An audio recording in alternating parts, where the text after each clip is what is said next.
Halo anak-anak kelas 6, kita jumpa lagi di pertemuan yang kedua ini.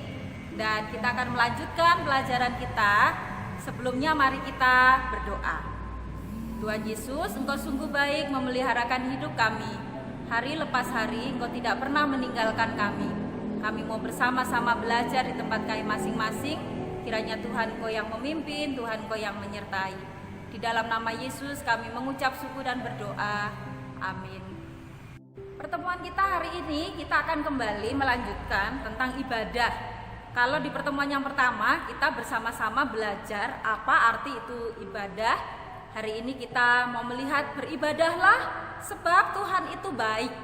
Ini judul daripada pelajaran kita hari ini. Anak-anak bisa baca di ayat-ayat yang Misena sudah tuliskan di slide itu. Baca di Alkitab masing-masing dan kemudian dipelajari. Misena akan jelaskan sebentar. Nah anak-anak, unsur-unsur daripada ibadah itu adalah ada doa, ada nyanyian, pembacaan Alkitab, kemudian ada khotbah, pengakuan, persembahan, dan itu semuanya kita lakukan ketika kita beribadah di gereja. Nah kita coba mau lihat tentang doa. Doa itu adalah ungkapan hati manusia dalam kata-kata, tetapi juga bisa dalam bentuk nyanyian. Jadi orang berdoa itu tidak harus dalam bentuk kata-kata saja ternyata. Ketika kita menyanyi, memuji Tuhan, itu juga bisa bagian dari doa. Nah ada macam-macam doa. Ada doa syukur, ada doa pengakuan dosa, ada doa syafaat, ada doa berkat, dan ada doa-doa yang lainnya. Nah, yang kedua adalah nyanyian. Nyanyian ini adalah menjadi ciri khas kita sebagai orang-orang Kristen. Karena dimanapun kita berada, kita bisa menyanyi atau memuji Tuhan.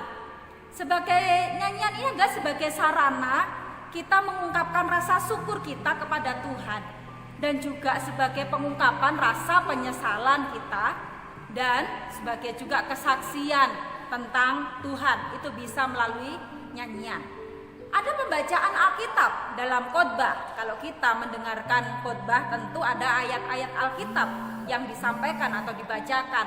Nah, di dalam pembacaan Alkitab itu kita melihat bahwa Allah itu bekerja dalam kehidupan pada masa yang lampau, masa sekarang, dan juga masa yang akan datang. Para penulis Alkitab menuliskan pengalaman mereka dengan ilham daripada Roh Kudus, sehingga umat Kristen dalam segala zaman dapat mengetahui cara Tuhan berkarya di dunia ini sejak bumi diciptakan hingga sekarang. Kalau kita melihat akan karya Allah, kita bisa melihatnya ketika kita membaca Alkitab. Nah, dalam unsur ibadah juga ada yang namanya pengakuan iman. Ada 3 macam pengakuan iman orang Kristen yang biasanya itu dikenal atau ada yang itu juga dihafalkan. Yang pertama pengakuan iman rasuli, kemudian pengakuan iman Athanasius, lalu yang ketiga pengakuan iman Nisea Konstantinopel. Nah, ketiganya ini adalah pengakuan iman yang dipakai oleh orang Kristen. Arti pengakuan iman itu apa? Pengakuan iman adalah wujud iman yang kita ucapkan tentang keyakinan atau kepercayaan kita sebagai orang Kristen sejak zaman dahulu, sekarang, dan masa yang akan datang. Ada macam-macam ibadah atau kebaktian yang kita kenal. Ada kebaktian pemberkatan nikah, ada kebaktian rumah tangga, ada kebaktian penghiburan, ada kebaktian syukur, dan lain-lain.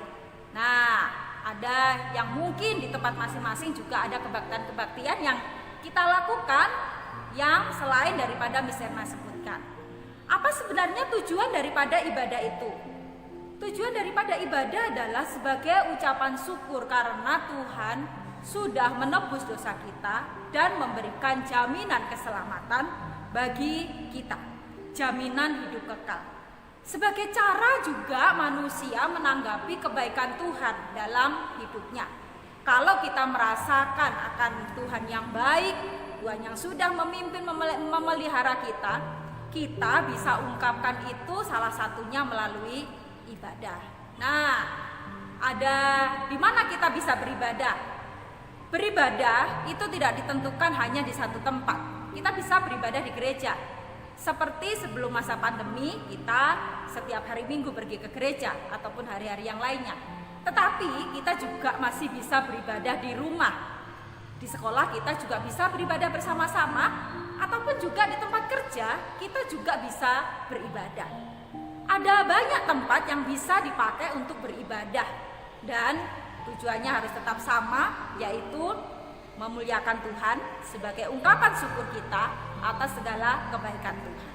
Nah, itu adalah ibadah yang sering kita lakukan dan harus kita lakukan sebagai orang-orang percaya dan sebagai orang-orang yang sudah ditebus oleh Tuhan.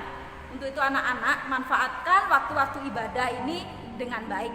Hari ini kita tidak bisa beribadah bersama-sama di gereja bersama dengan teman-teman kalian, tetapi Tuhan memberikan kesempatan kita beribadah bersama dengan keluarga masing-masing di rumah. Jadi jangan berpikir bahwa saya nggak pernah beribadah sama sekali, tidak bisa beribadah karena tidak bisa datang ke gereja. Lalu semasa pandemi ini sama sekali tidak beribadah. Tidak bisa. Beribadah tidak harus di gereja. Beribadah bisa di mana saja. Yang penting bagaimana sikap hati kita itu kepada Tuhan. Di sana berharap kita bisa memahami bahwa dalam masa-masa sulit yang hari ini Tuhan izinkan, kita masih tetap bisa bersyukur melalui ibadah bersama dengan keluarga kita masing-masing. Nah, hari ini kita belajar bersama-sama. Jangan meninggalkan waktu-waktu ibadah kita. Jangan meninggalkan waktu ibadah kita, karena itu berarti Tuhan masih memberikan kesempatan. Ibadah atau kebaktian penting untuk kita lakukan, karena Tuhan sudah mengampuni dan menyelamatkan kita. Itu yang harus betul-betul kita pahami. Tugas kalian adalah ceritakan pengalamanmu selama mengikuti ibadah online di rumah dalam bentuk video kurang lebih 1 menit saja. Kalian cerita, divideokan, kemudian kalau sudah selesai, kalian kirimkan ke Miss Erma. Miss Erma berharap semua bisa mengerti, bisa paham, dan bersama-sama kita bisa merubah sikap hati kita yang tadinya kita berpikir ibadah harus di gereja, tetapi hari ini kita belajar bahwa ibadah itu di mana saja. Bisa di rumah, bisa di sekolah, bisa di tempat kerja, ataupun dimanapun, di mana kita bisa berkomunikasi dengan Tuhan, bersyukur melalui setiap pertemuan-pertemuan yang Tuhan izinkan. Kita bersyukur untuk pertemuan hari ini. Tuhan memberkati anak-anak semuanya dan tetap semangat. Jangan putus asa dan tetap bersuka cita. Mari kita berdoa. Tuhan yang baik, terima kasih. Engkau sudah mengingatkan kami bahwa dalam masa-masa yang sulit ini pun Tuhan juga masih bisa memberikan kesempatan untuk kami bisa beribadah dengan keluarga kami masing-masing. Tuhan terima kasih, kiranya Engkau terus menolong kami untuk kami menghidupi akan kebenaran firman Tuhan dalam kehidupan kami. Memberkati setiap anak-anak dimanapun mereka berada. Kasih setia Tuhan menyertai kehidupan mereka. Di dalam nama Yesus kami mengucap syukur dan berdoa. Amin.